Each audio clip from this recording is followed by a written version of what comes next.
하나님이 주신 말씀 함께 나누겠습니다. 요한일서 3장 1절부터 10절까지 말씀인데, 오늘은 한번 전체를 세번역 말씀으로 저희들이 한번 보려고 합니다. 우리 한번 1절, 2절을 먼저 같이 읽도록 하겠습니다. 아버지께서 우리에게 얼마나 큰 사랑을 베푸셨는지를 생각해 보십시오. 하나님께서 우리를 자기의 자녀로 일컬어 주셨으니 우리는 하나님의 자녀입니다. 세상이 우리를 알지 못하는 까닭은 하나님을 알지 못하기 때문입니다. 사랑하는 여러분, 이제 우리는 하나님의 자녀입니다. 아멘. 자, 우리 옆 사람과 인사합시다. 당신은 하나님의 자녀입니다. 네. 네. 여러분 어떠세요? 기쁘세요? 이 축복의 말씀이 기쁘세요? 네. 기쁘시군요.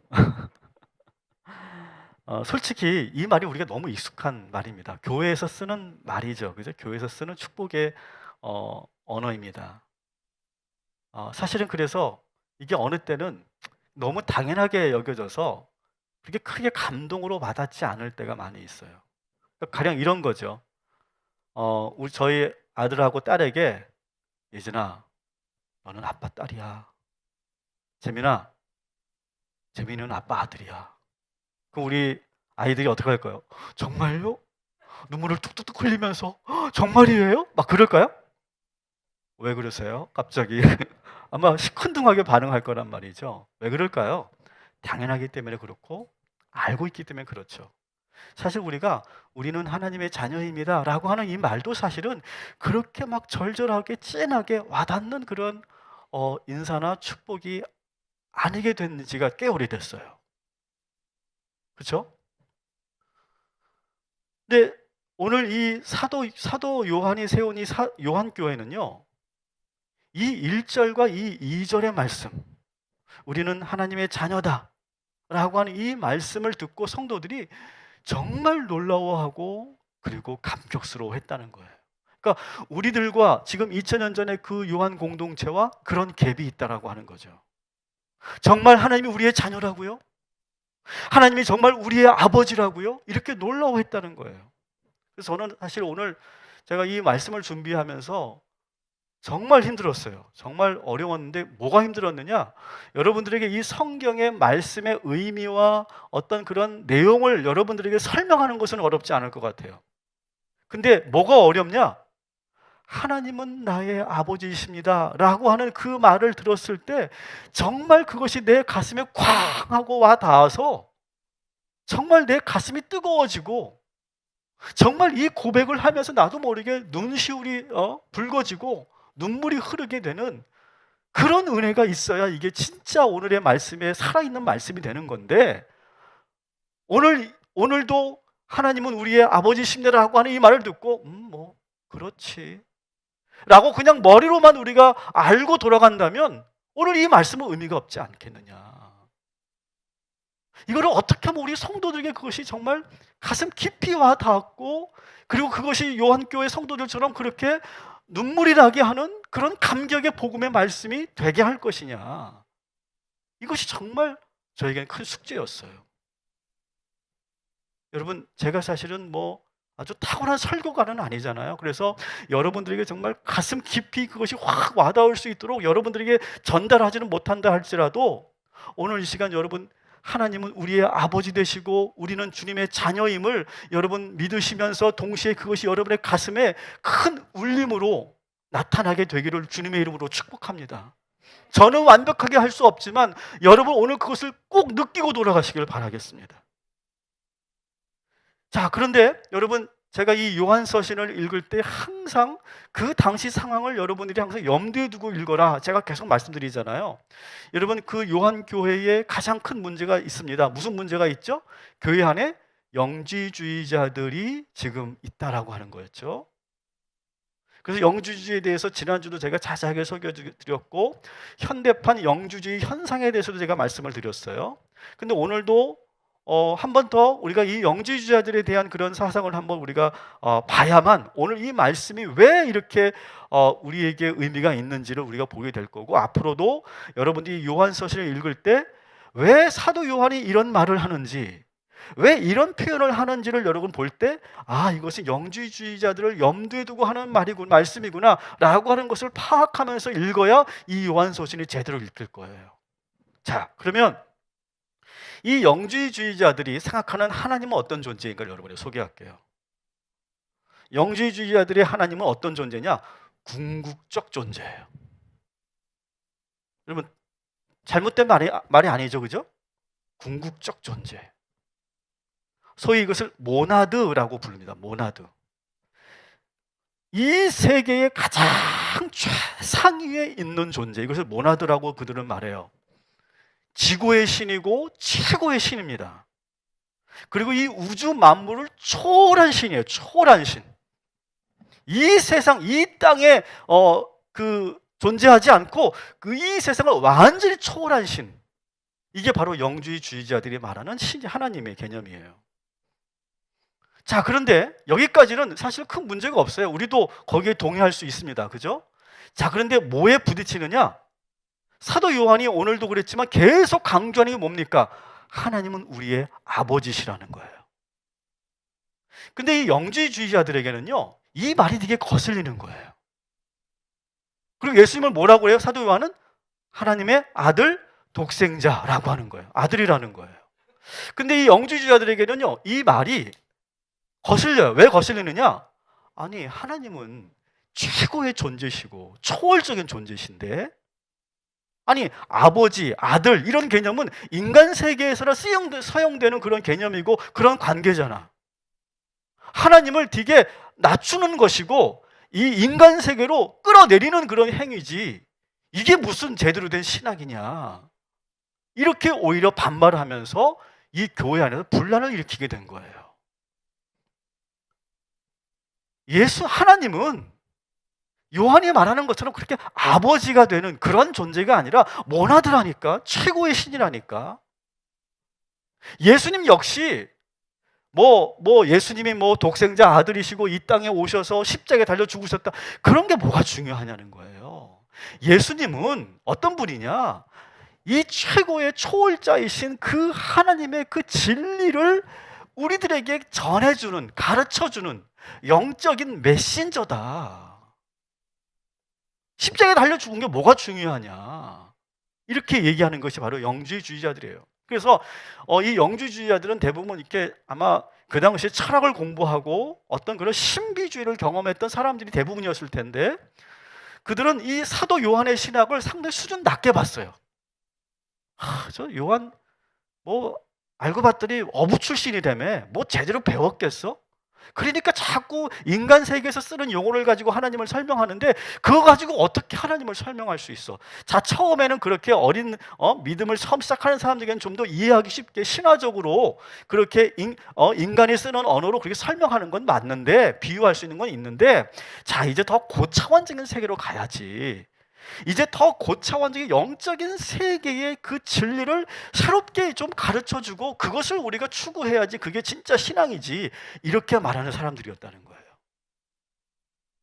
근데요, 여러분, 이 말은 제가 대학 때 철학개론 시간에 들었던 말과 똑같아요. 철학과 수업을 제가 처음 듣는데 교수님들이 그러는 거예요. 똑같은 말을 합니다. 하나님을 하나님이라고 부르지 말고 신이라고 부르라는 거예요. 신이라고. 그리고 그 신은 궁극적 존재이다. 초월적 존재다. 그래서 기독교를 비판하면서 뭐라고 비판하냐면, 그런데 왜 기독교는 하나님을 아버지라고 부르느냐? 이거는 인간적인, 인격적인 그런 개념인데, 이것은 상당히 그 형이하학적인 개념이다. 좀 더 형이상학적인, 더 고차원적인 개념으로 불러야 된다. 그런 식으로 저희들에게 설득을 했었어요. 제가 처음에 그 대부분의 학생들이 다 그랬을 텐데, 그 철학을 배우면서 제가 하나님에 대한 이름을 바꿔 부르기 시작한 거예요. 신이라고 부르고요, 절대자, 궁극적 존재, 초월자, 이렇게 제가 부르기 시작한 거예요. 왠지 그게 더 멋있어 보이더라고요, 저는요. 그러면서 또 제가 기도할 때는 하나님을 뭐라고 불렀냐면 당신이라고 불렀어요. 실제로 종교철학과 교수님들이 이제 채플 시간에 이제 기도를 이제 맡아서 하자를 그러면 이렇게 기도하는 거, 하나님이라고 부르지 않고 당신께서. 그러면 왠지 되게 멋있어 보이는 거예요, 저는. 그래서 저도 하나님을 당신이라고 부르고 그러면서 제가 이렇게 살았고, 하나님 아버지, 독생자 아들 예수 그리스도, 삼위일체 하나님, 이런 개념은 뭐 제가 수준 떨어진다라고 생각을 한 번도 한 적은 없지만, 야, 이런 거 말고 더 멋있는 그러한 용어로 하나님을 부르야 되겠다, 그런 생각을 제가 하게 된 거예요. 자, 그런데 여러분, 이 호칭이 얼마나 중요한지를 제가 여러분들에게 말씀드리려고 해요. 호칭이 정말 중요해요. 제가 이렇게 계속 오랜 시간 동안 그렇게 철학에 빠지고 종교 철학에 심취하면서 하나님을 아버지라고 부르지 않고 절대자, 당신, 신, 초월자 이렇게 부르면서 어떻게 됐냐면 하나님과 관계가 점점점 멀어지기 시작하더라고요. 하나님과의 인격적이고 친밀한 관계, 그것이 이루어지지 않기 시작하더라고요. 아주 기도도 아주 딱딱한 기도만 했어요. 당신께서, 왜 그렇게 당신이라는 표현을 많이 썼는지 모르겠어요. 당신께서 정의의 하나님이시라면 왜 지금 이 세상이 이렇습니까? 뭐 이런 식의 기도를 하고 있고, 그러면 그럴수록 제 마음은 점점 공허해져가만 했어요. 늘 나와 함께 하시고 친밀하게 동행하시는 주님이 안 계시니까 처음에 되게 자유롭더라고요. 그리고 그냥 세상 사람들이 사는 것처럼 저도 자유롭게 살았어요. 우리 3절 말씀 한번 같이 읽어보도록 하겠습니다. 그에게 이런 소망을 두는 사람은 누구나 그가 깨끗하신 것과 같이 자기를 깨끗하게 합니다. 아멘. 저는 오늘 이 3절 말씀과 정반대로 살았던 것 같아요. 어느 순간부터 저는요, 소망을 그리스도에게 두지 않고 세상에 두기 시작했어요. 세상에. 뭐 그렇다고 제가 세상에 소망을 두었다고 해서 뭐 세속적으로 뭐 성공과 출세를 제가 소망을 둔 것은 아니에요. 제가 그렇게 솔직한 사람도 아니에요, 사실은. 제가 세상에 소망을 두었다는 것이 이런 거예요. 이 땅에서의 정의를 실현하자. 뭐 그런 거예요, 그런 거. 그래서 저는 이전에 교회에서 어린 시절부터 배웠던 그런 복음적 신앙을 내가 버리고 철학적 신앙을 가지고 살아야 되겠다. 신앙이긴 신앙인데 내가 교회를 다니고 하나님을 믿기는 믿는데 철학적 신앙을 내가 가지고 살아야겠다. 그게 훨씬 멋있다. 이렇게 생각을 했던 거예요. 그래서 제가 정말 한동안 종교 철학자들의 사상을 막 따라가려고 제가 정말 무더기도 애를 썼던 것 같아요. 지금도 뭐 종교 철학책이 뭐 철학책이 집에 뭐 한가득 있죠, 지금. 근데 여러분, 그러면 그럴수록 행복하지가 않은 거예요. 모든 것이 다 이렇게 철학적 신앙을 가졌는데 모든 것이 다 부정적으로 보이기 시작하는 거예요. 그리고 궁극적인 초월자이신 이 하나님은요, 이 세상에 전혀 개입하는 것이 없는 것처럼 느껴지는 거예요. 이 세상과 전혀 관계없는 신으로 제가 그렇게 만들어 놓은 거죠, 제 마음속에서. 그리고 이유를 알 수 없지만 계속 내 마음은 불안하고 공허하고, 그리고 이상하게 내 안에 분노만 계속 올라오는 거죠. 자, 그런데 어느 날 제가 그때도 저도 전도사였습니다. 그때도 전도사였고, 제가 왜냐하면 뭐 신앙을 버린 건 아니니까 대신 내가 철학적 신앙을 내가 가지고 살아야 되겠다, 그런 생각을 했던 사람이니까 여전히 사역자였는데, 그때 동료 전도사님하고 우연히 이 찬양을 부르게 됐어요. 저는 처음 부르는 찬양이었는데 전도사님이 먼저 부르고 저도 악보를 보면서 조용히 따라 하는데 이상하게 제 마음속에서 뭔가 뭉클하는 것들이 막 이렇게 움직이는 걸 제가 느꼈어요. 이런 찬양입니다. 아버지, 내 삶의 가장 귀한 분, 나의 소망, 나의 참 기쁨, 사랑합니다.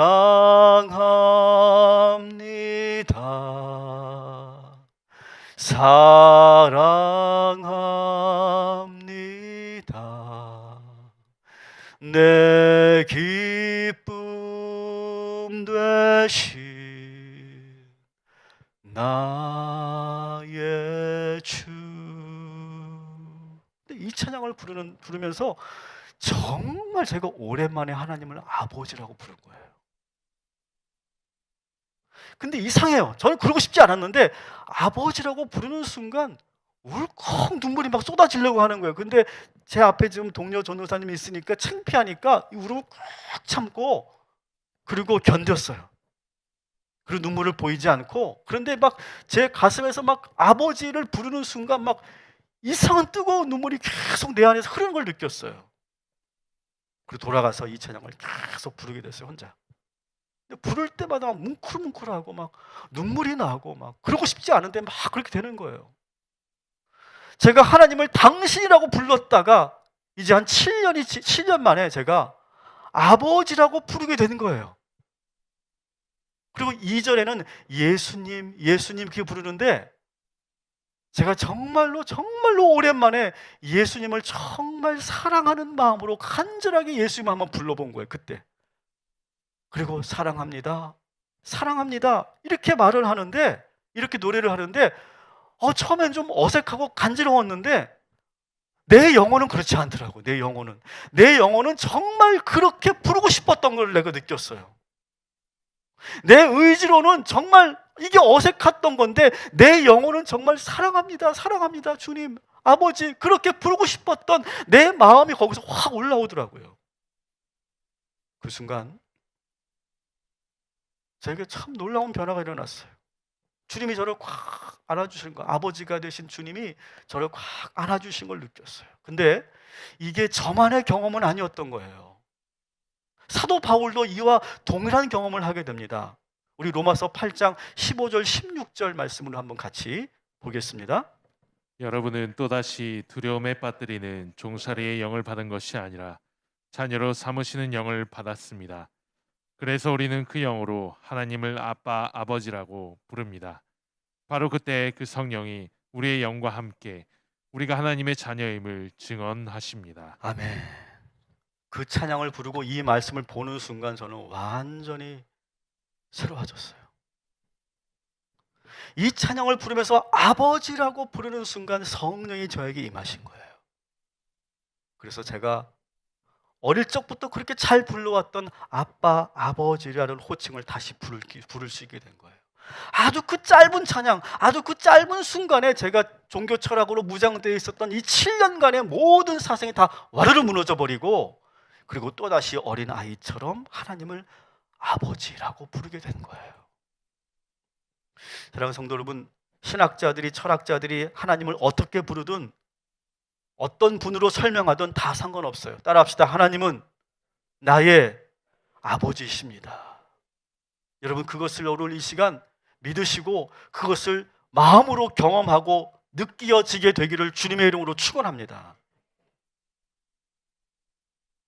그리고 예수님께서는 어떤 분이시냐? 예수님은 아버지의 사랑이 얼마나 큰 사랑인지를 몸으로 보여주신 분이 바로 우리 예수님이신 거예요. 그리고 성령님은 어떤 분이시냐? 성령님은 그 하나님의 아버지심을 고백하게 만들고, 그 고백을 하면서 저처럼 눈물을 흘리게 만들고, 그 뜨거운 그런 감정이 다시 올라오도록 인도해 주시는 분이 바로 성령님이신 거죠. 저는 오늘 이 시간 여러분들이 논리적으로 하나님이 어떤 분인가, 예수님이 어떤 분이신가를 머리로 배우고 돌아가는 시간이 아니길 바랍니다. 오늘 본문을 말씀을 보면서 머리로 이런 의미구나, 이런 뜻이구나, 이렇게 뭔가를 해석을 얻고 돌아가는 시간이 아니라 저에게 임하셨던 것처럼 성령께서 여러분에게 임하셔서 하나님을 아버지라고 부를 때 여러분 가슴이 뜨거워지게 되기를 주님의 이름으로 축복합니다.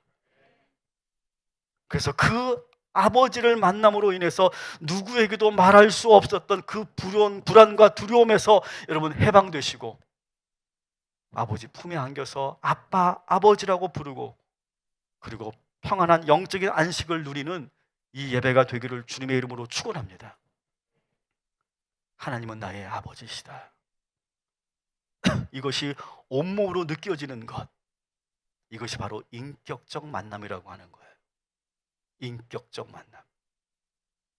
여러분들이 질문해 볼게요. 여러분이 육신의 아버지, 어머니와 인격적 만남을 해보셨어요? 오늘 제가 인격적 만남이라고 하는 개념을 설명하려고 이 예를 드는 거예요. 그러니까 아버지를 인격적으로 만나고 어머니를 인격적으로 만나는 건 뭘까요? 아버지의 그 진한 사랑을 뜨겁게 느끼는 거예요. 어머니의 사랑을 생각하면서 어느 순간 나도 모르게 크게 울었던 경험이 있는 거예요. 이것이 바로 인격적 만남이라는 거죠. 이런 체험이 있게 되면요, 그 다음부터는요, 아버지와의 관계, 어머니의 관계가 달라지기 시작해요. 이게 바로 인격적 만남인 거죠. 자, 이렇게 인격적 만남이 되면 아버지가, 어머니가 이해가 되기 시작해요. 그전에는요, 왜 우리 아버지는 저렇게 사시지? 왜 우리 어머니 저렇게 밖에 못 하시지? 그렇게 이해가 안 됐는데, 인격적 만남이 되면 이해가 돼요. 이해하고 싶지 않은데 그냥 이해가 돼버려요. 어느 순간 왜 그러셨는지, 왜 그런 인생을 살 수밖에 없으셨는지를 이해가 되고 그것이 공감이 되기 시작해요. 이것이 바로 인격적 만남인 거죠. 여러분, 이것이 우리들에게 꼭 필요한 그런 체험인 것이죠. 여러분, 우리 신앙도 마찬가지예요. 지금도 제가 이렇게 감동이 있는 그런 이야기가 하나 있는데, 우리 죄송합니다, 이상남 권사님의 그 짧은 간증이 제가 지금도 기억나네요. 지금 우리 어머님 이계하 권사님께서 지금 상당히 위중하신데, 이제 어머님을 병간호하느라고 하루 종일 같이 어머니하고 같이 계시는 거예요. 하루 종일 있으니까 정말 한 번도 하지 못했던 말들을 서로가 나누셨는데, 우리 어머니 이계하 권사님께서 우리 이상남 권사님 딸에게, 상남아, 너는 어릴 때 너무 이뻤어. 근데 그것을 우리 권사님은 처음 들었대요, 엄마한테. 근데 저는 그 얘기를 들으면서 저도 이렇게 소리 확 닿더라고요. 보통의 어머니들 그렇잖아요. 보통의 아버지들 그렇잖아요. 너 이쁘다, 내가 너 사랑한다, 그런 말 잘 안 합니다, 한국 사람들은. 그리고 혼자 정말 남편도 계시지 않은 상태에서 3자매를 키우셨기 때문에 얼마나 거친 인생을 사셨겠어요. 그러니까 그런 표현을 한번 제대로 해보지 못했는데, 하나님께서 그런 기회를 주셔서, 상남아, 너는 어릴 때 너무 이뻤어. 그 말을 처음 들었다는 거예요. 분명히 우리 권사님은 아마 그 말씀을 듣고 막 뜨거운 눈물이 났을 거예요. 저도 막 이렇게 역동이 일어나는 거 보니까. 여러분, 이것이 인격적 만남인 거죠. 그러면 그 다음부터는요, 어떻게 됩니까? 모르긴 몰라도 어머니를 대하는 어머니의 인생이 다르게 보이기 시작하는 거예요. 오늘 이 시간 성령께서 우리와 함께 하셔서 인격적으로 우리 하나님을 만나고 우리 육신의 부모님들을 만나게 되는 귀한 이 시간이 되기를 주님의 이름으로 축원합니다. 저는 그래서 오늘 여러분들에게 저를 바꿔놓았던 이 찬양을 여러분들에게 선물로 드리려고 그래요. 우리 한번 이 찬양을 한번 다 같이 한번 불러봤으면 좋겠어요. 혹시 저처럼 아버지라고 하는 이 호칭을 오랜만에 부르시는 분들, 하나님께서 여러분의 마음을 만지실 줄 믿습니다. 우리 함께 이 찬양 불러보겠습니다.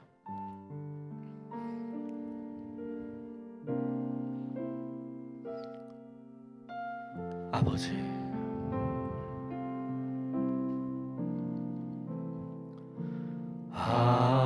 아버지,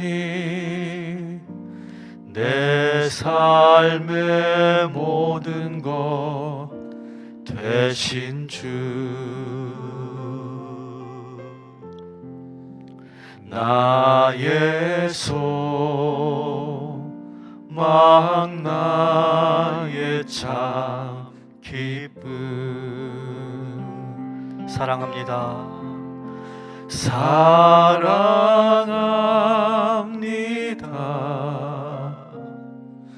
사랑합니다.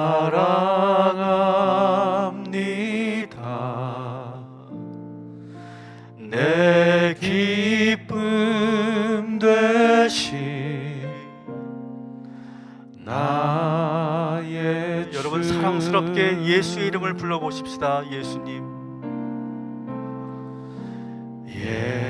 예수님, 내 삶의 가장 귀한 분, 순결하고 친절하신 주, 사랑합니다. 사랑합니다.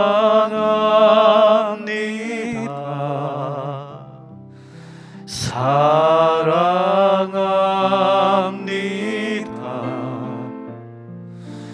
내 기쁨 대신 나. 여러분 한번 오른손을 드시고 어색하셔도 한번 들어보시고 아버지를 한 번 더 불러봅시다. 아버지, 내 삶의 모든 것 대신 주, 나의 소망, 나의 참 기쁨. 사랑합니다.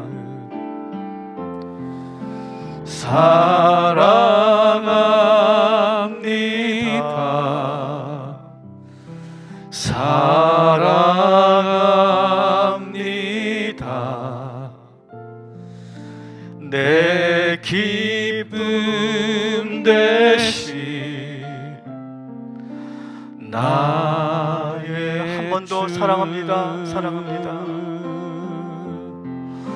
사랑합니다.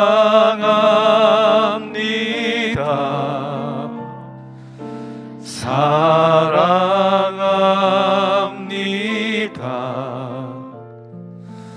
내 기쁨 대신 나의 주. 아멘.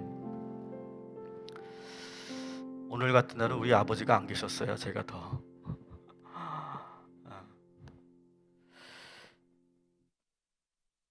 여러분 이렇게 하나님 아버지를 인격적으로 만나면 어떻게 될까요?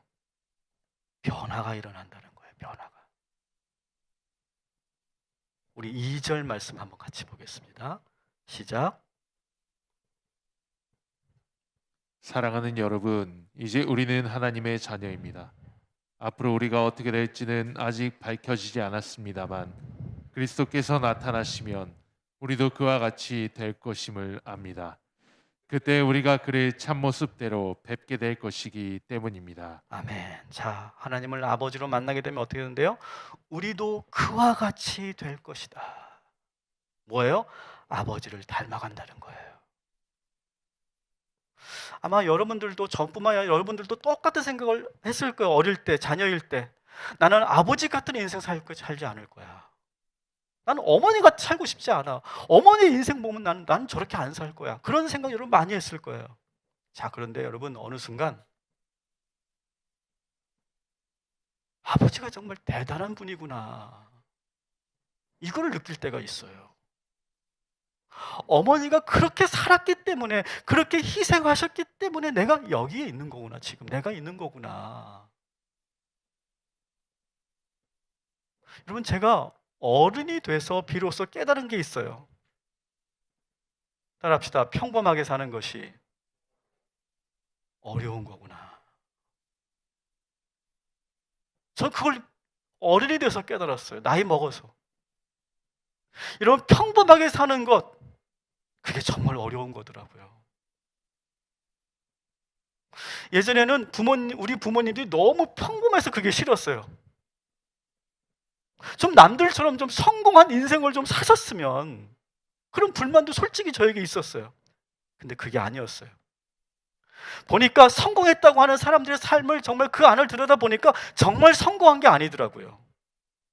대신에 내가 평범하다고 봤던 것들, 가정을 지키기 위해서, 우리 자녀들을 지키기 위해서 보이지 않게 애쓰셨던 것이 제 눈에는 그게 평범하게 보였는데 그건 평범한 게 아니고 위대한 거였어요. 이것을 깨닫게 되면서 그때부터 그런 마음이 들더라고요. 나도 이제 아버지같이 살아야지. 어머니같이 살아야지. 그게 저절로 내 마음속에 들어오더라고요. 아버지가, 어머니가 나한테 이런 영향을 주셨지. 내가 이걸 보고 배웠지. 내가 힘들고 어려울 때 그때 우리 부모님들이 어떻게 살았는지를 내가 분명히 봤기 때문에 나도 할 수 있어. 이것이 제 안에 확 되는 거죠. 이것이 되게 어려운 말로는 변형적 내재화가 되는 거예요. 이게 내 안에 그것이 내재화되는 역사가 일어나는 거죠. 어느 순간부터 아버지의 삶이 위대해 보이고 어머니의 그 인생이 존경스러워지기 시작하는 거죠. 그래서 내가 자발적으로 우리 당신들의 삶을 따라가게 되는 거죠. 자, 그런데 하나님의 자녀가 된 우리는 누구를 닮아갈까요? 육신의 부모님을 닮아가는 것뿐만 아니라 우리는 하나님을 닮게 되는 줄 믿습니다. 우리 9절 말씀 한번 봅시다. 9절 시작. 하나님에게서 난 사람은 누구나 죄를 짓지 않습니다. 하나님의 씨가 그 사람 속에 있기 때문입니다. 그는 죄를 지을 수 없습니다. 그가 하나님에게서 났기 때문입니다. 아멘. 여러분, 육신의 아버지 어머니는 여전히 사람이시기 때문에 완전하지 않죠. 하지만 우리 하나님 아버지는 완전한 분이시죠.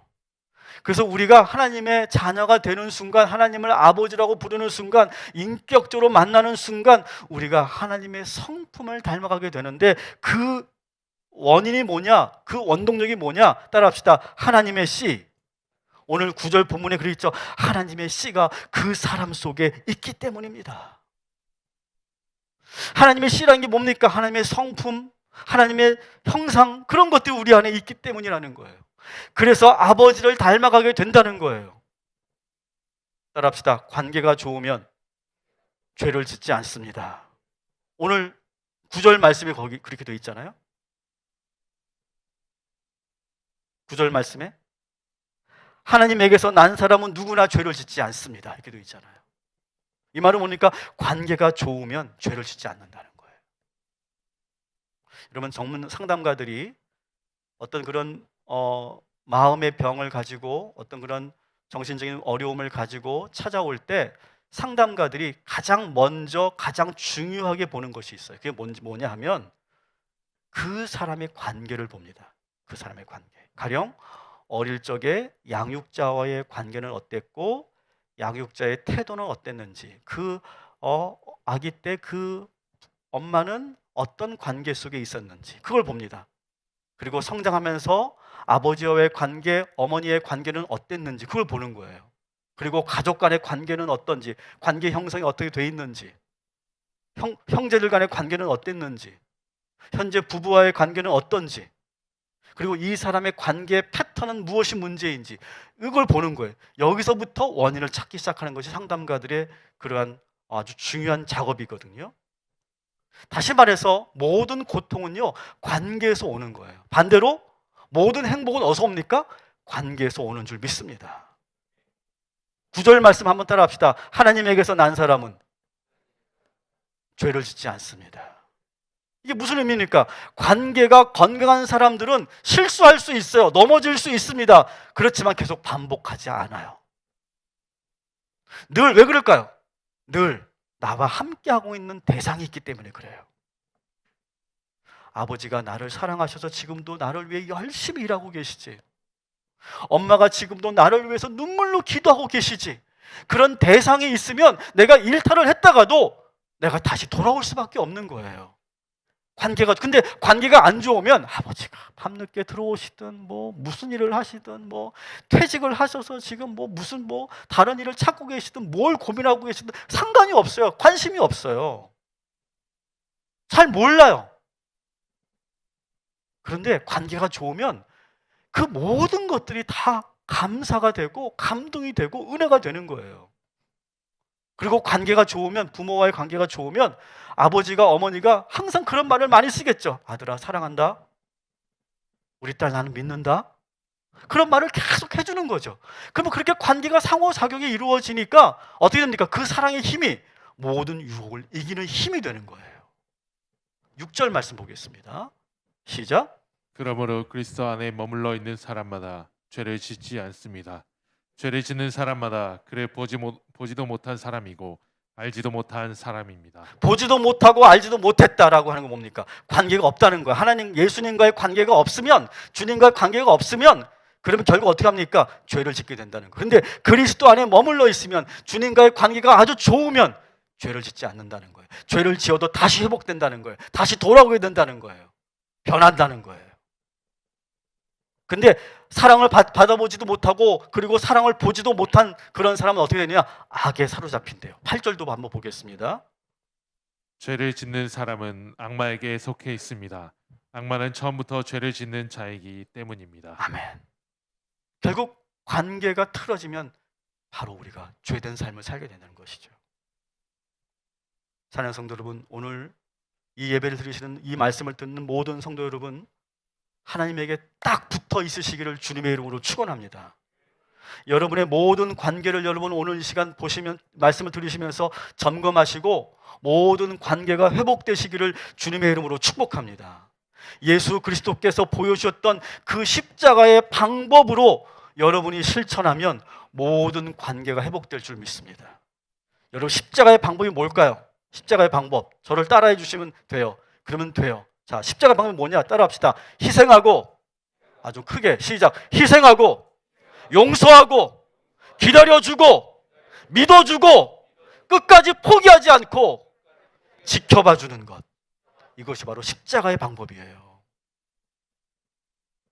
바로 이때 관계의 영이신 성령께서 우리 머리에 임하시는 것, 그때. 그리고 우리에게 뜨거운 눈물도 주시고 보이지 않았던 것을 보게 되고 깨닫게 되고 나도 모르게 내 마음속에 사랑한다고 하는 그런 고백을 내가 하고 싶어지고, 이상하게 내 의지는 아닌데 그냥 사랑한다는 말을 하고 싶어지는 그런 마음이 들고, 그리고 나도 모르게 사랑의 행동을 하게 된다는 거예요. 어떻게 할 때? 주님과 딱 붙어 있을 때. 여러분, 한 주간 주님과 가까이 딱 붙어 있는, 하나님이 정말 우리의 아버지가 되시는 그런 은혜와 체험이 있기를 주님의 이름으로 축복합니다.